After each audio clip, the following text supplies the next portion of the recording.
Welcome to Picks with the Professor, the podcast where a real statistics professor. And the Scooby-Doo to a Shaggy, Jake. I like that way. It gives you sports betting tips. I'm Professor Sides. You can follow me and find all my picks on Twitter at Professor Sides. And you can follow my friend Jake on Twitter at myfriend_Jake. Today is Monday, February 14th, 2022, and this episode covers today's best college basketball bets. In case you're new here, I built a mathematical model that predicts what the spread and total should be for every Division I college basketball game.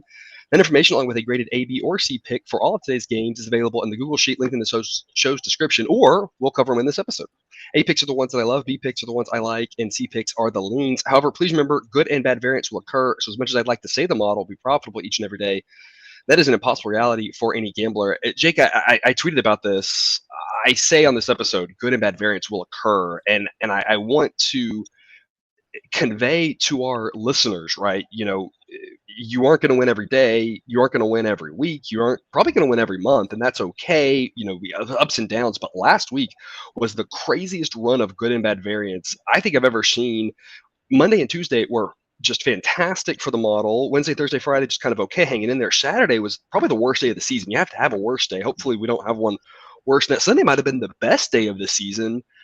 I mean, just a roller coaster ride. Quick recap, just to try to make sure that we're saying this for those curious. My game breakdowns last week, 18-9, so fantastic week for me.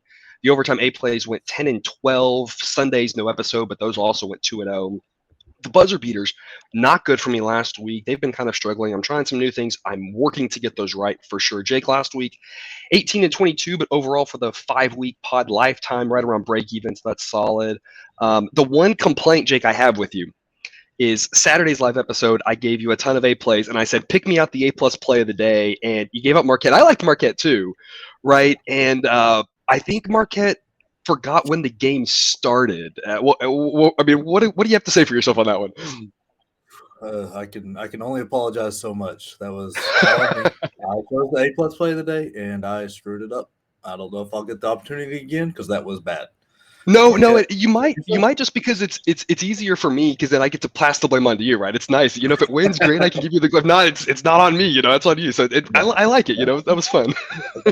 Yeah, I'll be your sacrificial lamb, but it's fine. I like it. But like Marquette, like you said, forgot to show up in the first half. They went down 21 points, but they brought it back to 5 twice. So in the second half, they just could not overcome that abysmal first half, and the super hot shooting Butler had. I think they hit 6 of their first 8 threes, and from there they just kept it rolling, and nothing Marquette could do. Yeah, that was a 3-half game. I felt really good about it. If they played another half, Marquette was going to cruise on that one. Yeah. We needed some overtime there or something. Yeah. But I mean, the other big kind of surprise to me, I think the book's out on how to beat Houston. Yeah. I think like Memphis pulled it off. They lost to SMU, which we both thought would be lesser teams than this really good Houston team, but this is 2 in a row, and that short bench and foul trouble got them in trouble again. They had 3 guys. They ended the game with 3 guys with 4 fouls and 1 fouled out of their starting 5, and there's not a lot of bench players there to replace that, and they lost by 10 to Memphis at home, which was very surprising. And then that same kind of thing happened in that SMU game when they got beat. So I don't know. It's definitely interesting.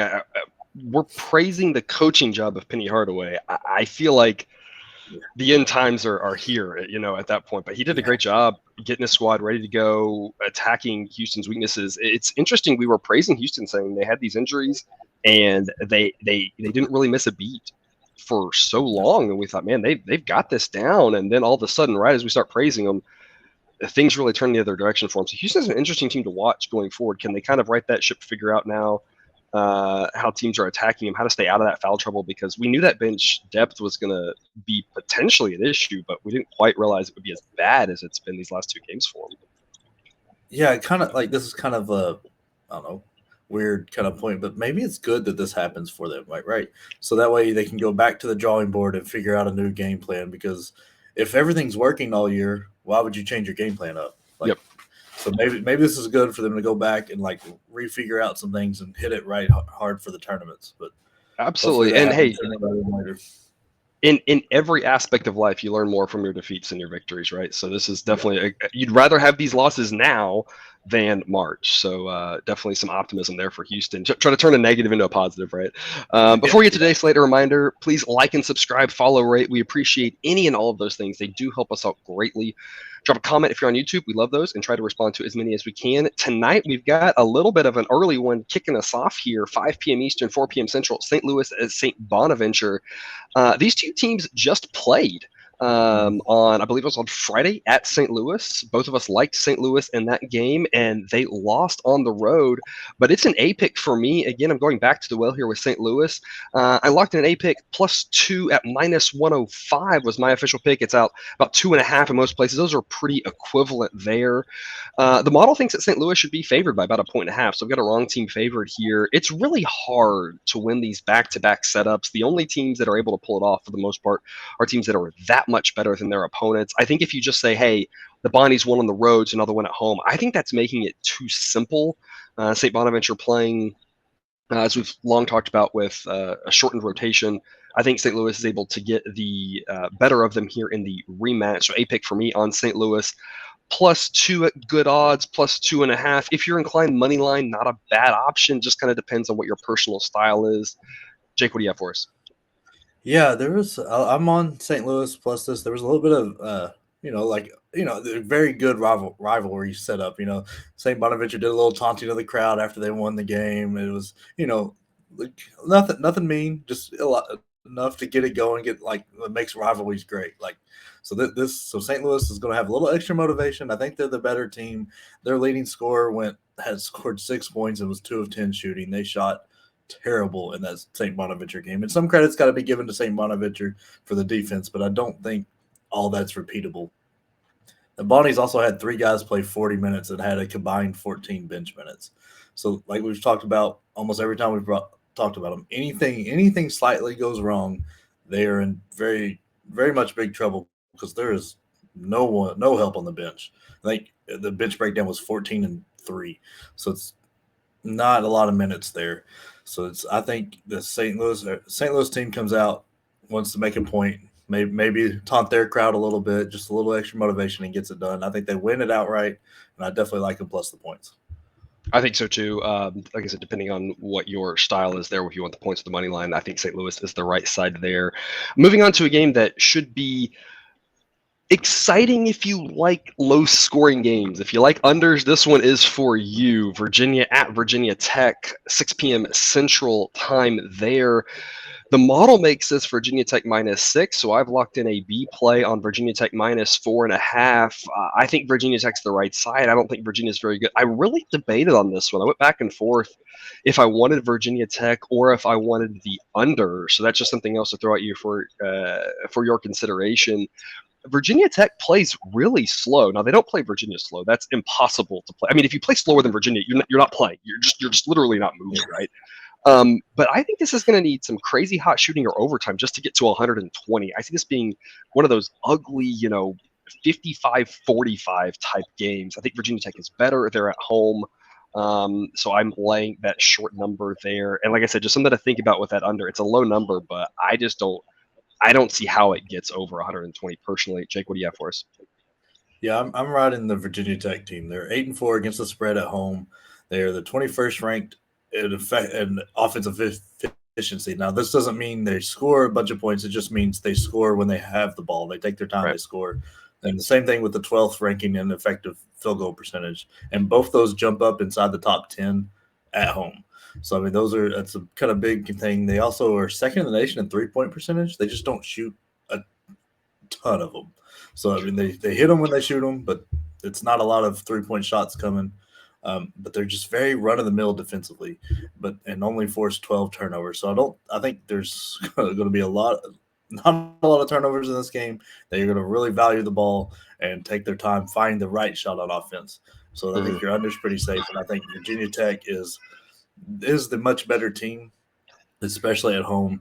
They've won their last 5 in a row, and I don't think Virginia is going to be able to pull off what they did at Duke and travel and beat a better team.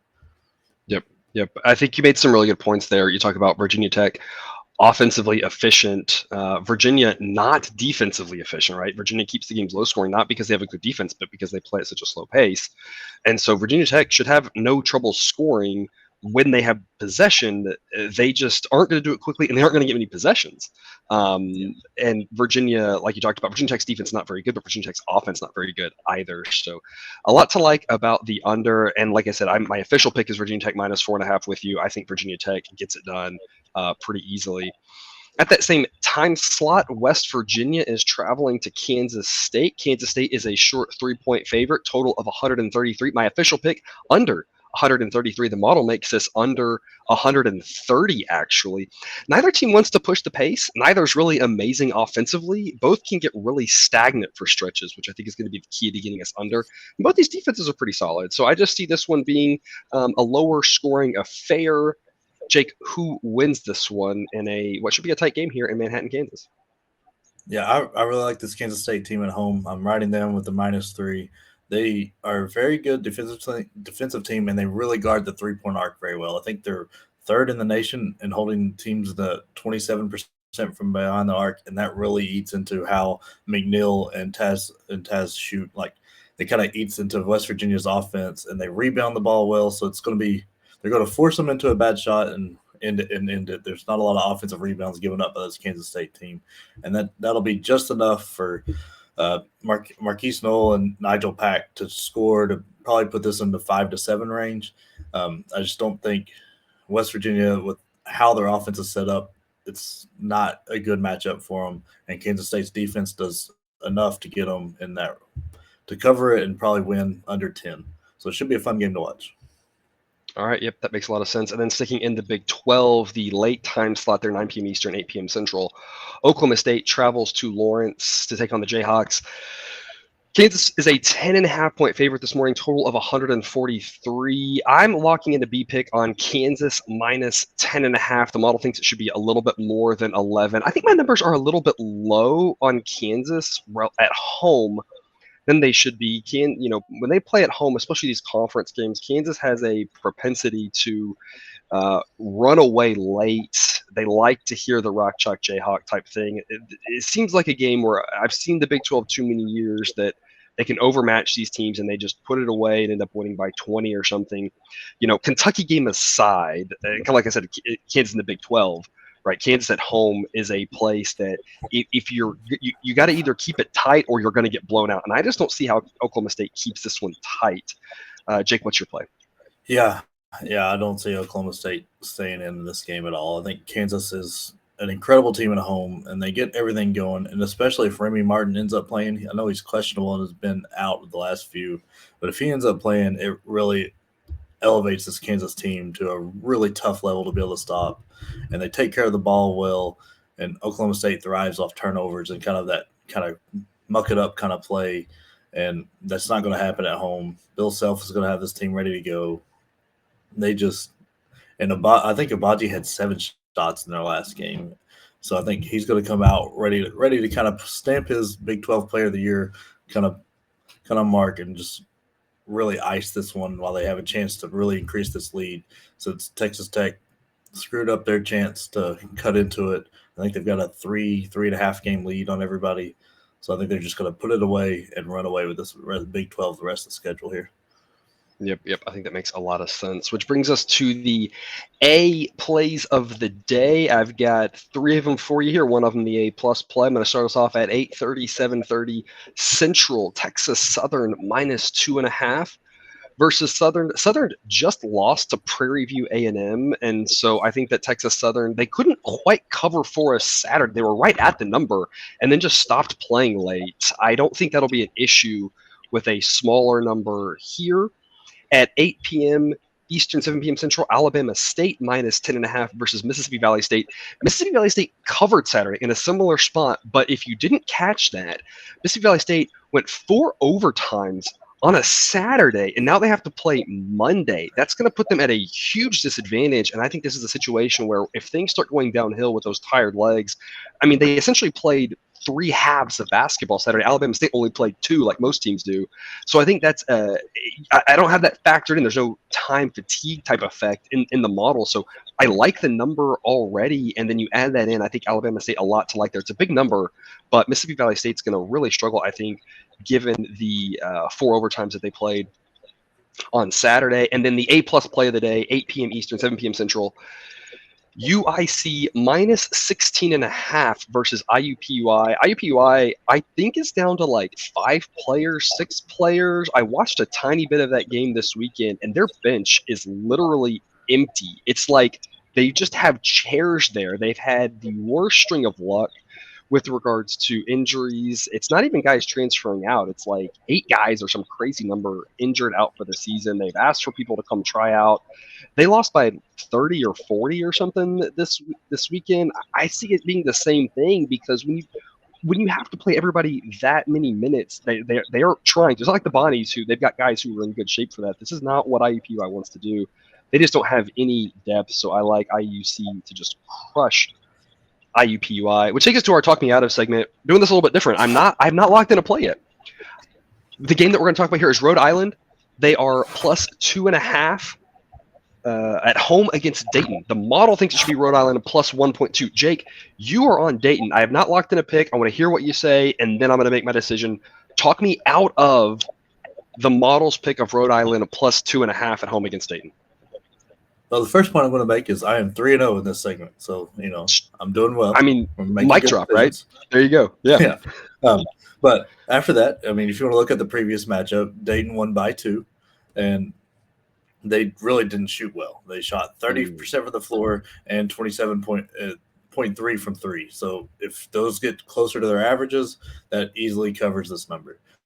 Dayton is also the 80th ranked offensive efficiency team to Rhode Island's 200. They're 32nd in effective field goal percentage to Rhode Island's 103. Dayton's hits 35.8% from 3. So I mean, you're looking at 3 or 4 extra threes going in first to their last game. Both teams are abysmal from the free throw line. So in a close game, free throws aren't going to matter because they're both hitting around I think Rhode Island's worse, but not like it's like 2 percentage points worse.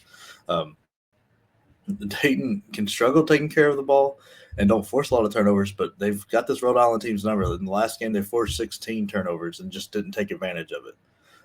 And Rhode Island's defense is decent, but nothing special. I think Dayton has the offensive firepower to get through this and easily cover this number. It's an interesting point you make about the free throw shooting. And of course, the last game, Dayton only wins by 2. And it's a situation where if this game's at Dayton and Dayton is a 6 or 7 point favorite, I feel much more comfortable taking the points because of bad free throw shooting. Because, like you said, both teams are bad at it. And in that case, if Dayton is ahead, their bad free throw shooting allows Rhode Island to hang in. Shouldn't be an issue here. Obviously, Dayton might win by 2 again, which would be a problem. But I think you've talked me into it. I'm going to roll with Dayton minus 2.5 here tonight. The main reason why, when I look at great points you make, the other thing I want to point out is that based off my number, Rhode Island has been pretty spot on all season, but Dayton's really overperformed my number. So I think the model isn't quite respecting them enough. And I think it's a lot about the number here. Like we always talk about, my model does make this a close game, but it's not extremely likely that Dayton wins and only wins by 1 or 2. So I'm going against the model. I'm listening to you, Jake, on this one. You've done well in these spots, so I'm going to lay the 2.5 with Dayton, which takes me to buzzer beaters. I've got a couple here for you. The best B-side, 4 p.m. Eastern, 3 p.m. Central. New Hampshire minus 2 versus UMBC. A standalone game here, so if you're interested in that sort of thing, I think that New Hampshire and UMBC are pretty equal. So if you're laying 2.5, I think that makes a lot of sense with New Hampshire being the home team. I've got some true afternoon delight for you. The standalone game, 2 p.m. Eastern, 1 p.m. Central. William & Mary at UNC Wilmington. I'm taking the under 141.5. This game reminds me of when William & Mary played Towson on Thursday. The pace was gangbusters, but they don't hit very well. They don't score a lot. They shoot a lot, but they don't score a lot. And that game landed at about 135 points. UNC Wilmington's a little bit more up tempo than Towson, but Towson got out late in that game and the pace grinded to a halt. UNC Wilmington is going to win this one by a lot. Of course, 13 is a big number to cover, but when they get up big, that game will crawl. And so I like the under 141 there in the opening game of the week there at 1 p.m. Central. And then one more for you, the total of the day, 9 p.m. Eastern, 8 p.m. Central, Georgetown at Creighton. I've got over 140.5. The model says 143. Georgetown plays no defense. I don't know if they've given up on the season, but I know they've given up on playing defense this season. Jake, what are your buzzer beaters? Yeah, speaking of that Georgetown Creighton game, I'm taking Creighton at home. They are a really, really tough team to stay in with. They've beat some really good teams, so -10 at home against a Georgetown team that I don't know why a Patrick Ewing team doesn't play defense, because that's kind of what he was known for. Yep. And he just can't get his message across and they won't do it. They refuse to do it. So -10 and the over, very good play. Then I really like this UCF team. They are a much better team than the record and everything indicates. They're a much better team than whoever they're playing most of the time. They are much better, and they will cover this easily. I think it'll be about a 15-point game so I think we've got about 8 points to spare there with the -7.5. I co-sign that Central Florida pick. That would have been my second best B-side if I gave out the best B-side and the second best B-side. So I like that Central Florida pick as well. And that's all we've got for you today. Thanks again for tuning into another episode of Picks with the Professor. A reminder, check out that Google Sheet for picks and totals on all of today's games not covered in this episode. If you have done so yet, click that subscribe button. We'll get you a new episode every weekday of the college basketball season and do that live Q&A episode on Saturdays at 9 Eastern, 8 Central. We'll see you tomorrow. And until then, remember, you can eat your betting money, but please don't bet your eating money.